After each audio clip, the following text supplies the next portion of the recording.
तो काही प्रकार सुद्धा आहे. एकीकडं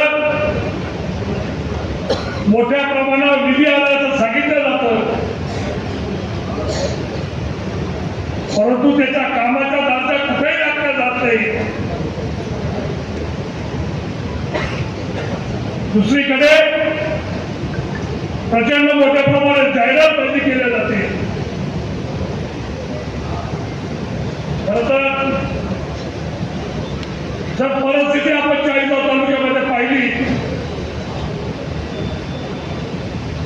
तर सध्या फक्त कुठला भूखंड शिल्लक आहे त्याची या ठिकाणी पाहणी. एकीकडे सांगितलं जातं तालुका बदलायचा आहे, पण हळूहळू आपले सातबारा बदलत चालले. आमचं स्वागत राजू दादाच्या काकांनी केलं.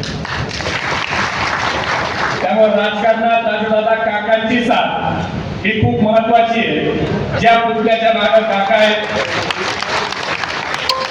त्या पुतळ्याला राजकारणात चांगले दिवस आहेत, आणि जो पुतळ्या काकाला सोडून जातो त्या पुतळ्याला राजकारणात फार काही चांगले दिवस नसतात.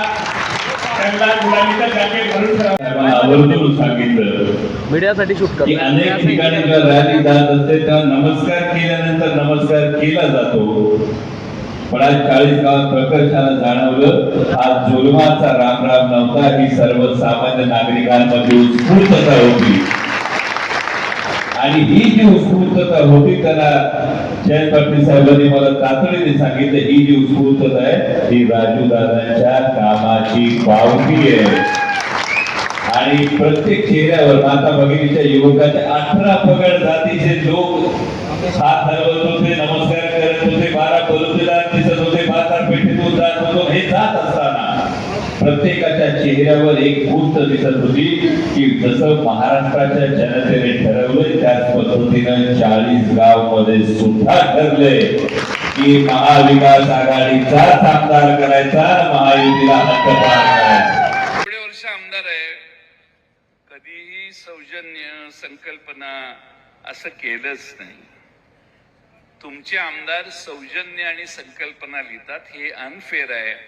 ज्या सरकारी अधिकाऱ्याने संकल्पना आणि सौजन्य शब्द घातलेले असतील ना, त्यांचा कार्यक्रम निवडणूक झाल्यावर करू आम्ही, कारण रॉंग आहे. सरकारचे पैसे आहेत, सरकारची इमारत आहे, कंपाऊंड सरकारने बांधलेलं आहे. त्या बाबाने जर दिले असतील 22 कोटी तर तसं लिहा यांची एवढी देणगी आहे, संकल्पना, आमचं काय म्हणणं नाही.